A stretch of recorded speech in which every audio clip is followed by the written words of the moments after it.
Guys, it's me, Envy-chan, and today we're going to review Season 3 of She-Ra. Yay! By the way, I'm absolutely horrible at making scripts, so sorry if I sound like trash. I'm working on it. Most of my review vids are the most viewed on my channel, and by the way, I'm so happy that I got 1.3k views. Yay! That's like the most I've gotten in my whole life, but I'll still be posting animation videos, so don't worry about that. So, let's get on to the review. So, in Season 3, there's only about 6 episodes, and they all go really well with the plot. And to me, I really enjoyed them because I honestly think the episodes were really well put together and interesting. In Episode 1, Shadow Weaver uses the last of her power to teleport to the castle in Bright Moon where Glimmer and Bow live because she wants to see Adora. But they are unsure if Shadow Weaver is going to hurt Adora again. So Queen Angela locks Shadow Weaver in some kind of fancy jail, and her and her sister find out what's going on, and she says that she was abandoned by Hordak and he left her to die and wants to get revenge, but they don't believe her. And they are also unsure if she's telling the truth because she's dying. And Bow and Glimmer actually find out that Shadow is telling the truth, and she actually helps Glimmer with her powers by casting a spell to make them stronger. I like this episode because Shadow Weaver has character development and is not manipulative towards Adora and the rest of the gang anymore. And now she is an ally. Here's 2 scenarios that I see that could happen in the future. Maybe she could become a good-natured character in the fight and fight alongside the rebellion, but here's another scenario. Maybe after she's gotten revenge on Hordak, she could betray the rebellion and steal all of their power and trust. I honestly don't think that would happen, but hey, it's just a theory. But yeah, it kind of surprised me that Shadow Weaver would ever become an ally of the rebellion. I kind of thought it would be Catra, but that's what's so good about this series is that it's unpredictable. It's going to be so weird seeing Shadow Weaver leaving her evil manipulative nature behind to become a good person. Episode 2 and 3 is another one that is progressive towards the plot because Adora actually finds out where she came from and that she herself is the first one and that Mara closed the portal to the first ones so people can't ever go through it again because it would cause chaos. Adora wants to find that portal again because she wants to find out more about the place where she was born. So she goes to the wasteland and instead finds Hantara, who is a new character.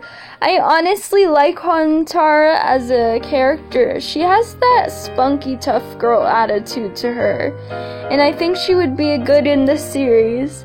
I also like the part where she has character development and becomes a new ally for the rebellion.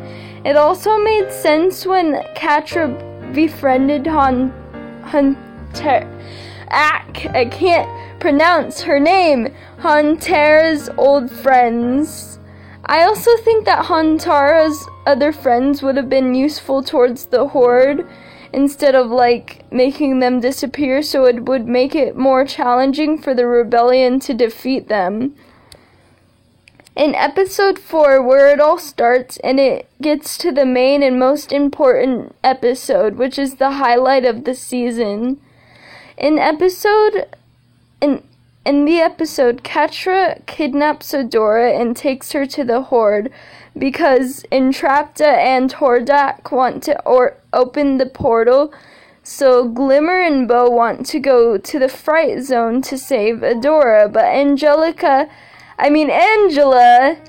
Glimmer's mom, is mad because she thinks they'll be in danger. With Hordak, we find out that he is a clone of the main emperor and was made to be a soldier for the Horde, but he was born with a defect that makes him weaker, and he might die without his mechanic suit. But it breaks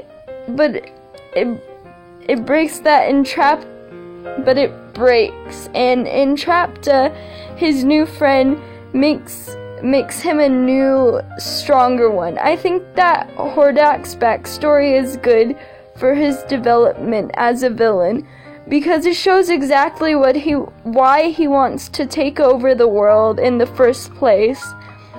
He was thrown out because of his defect and wants to take revenge on his brother to be the new emperor. It makes sense.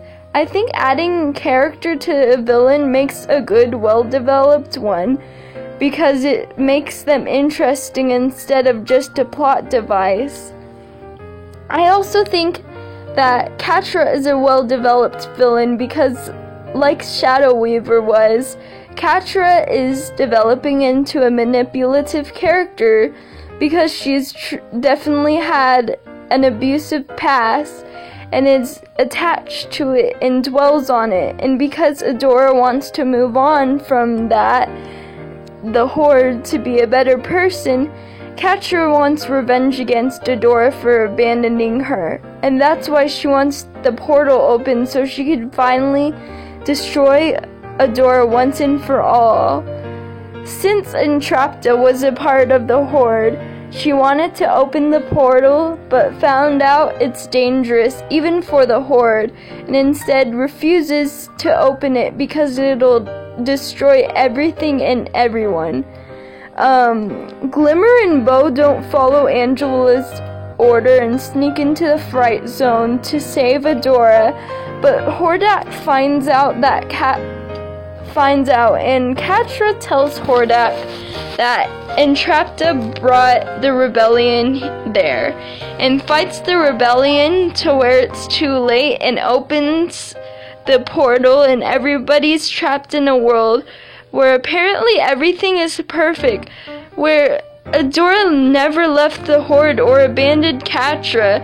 I really ship them so much. I honestly hope they end up together in the series. Meanwhile, for me, they will always be a headcanon.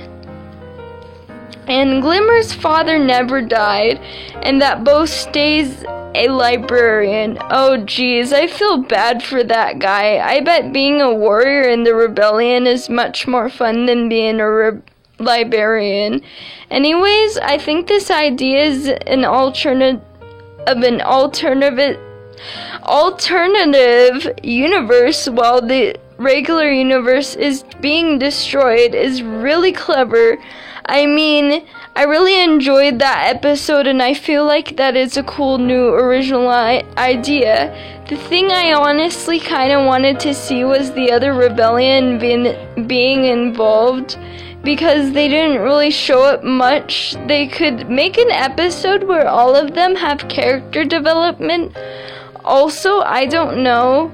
I just like those characters, and I think they could help more with the problems that were happening. Just a thought.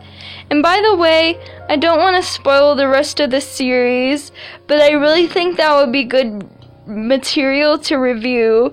But because I've literally been spoiling the past 4 episodes, lol, so watch the episodes for yourself, 5 and 6, and trust me, it's gonna be really intense. And to be honest, they're like my favorite episodes of the season. So many things changed because, it has a whole lot of action and drama. I really think they were really detailed and well developed. And the downside of the season is pretty much that they split the season up, just like what they did with Miraculous Ladybug. But otherwise, I enjoyed it a lot. So this wraps the video up. I'll be doing a Miraculous Ladybug review sometime soon because I enjoy this series so much. Lol, I just have to watch all the episodes right now.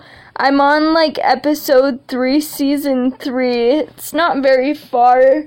So yeah, I hope you guys like my video. Thanks for watching. Bye!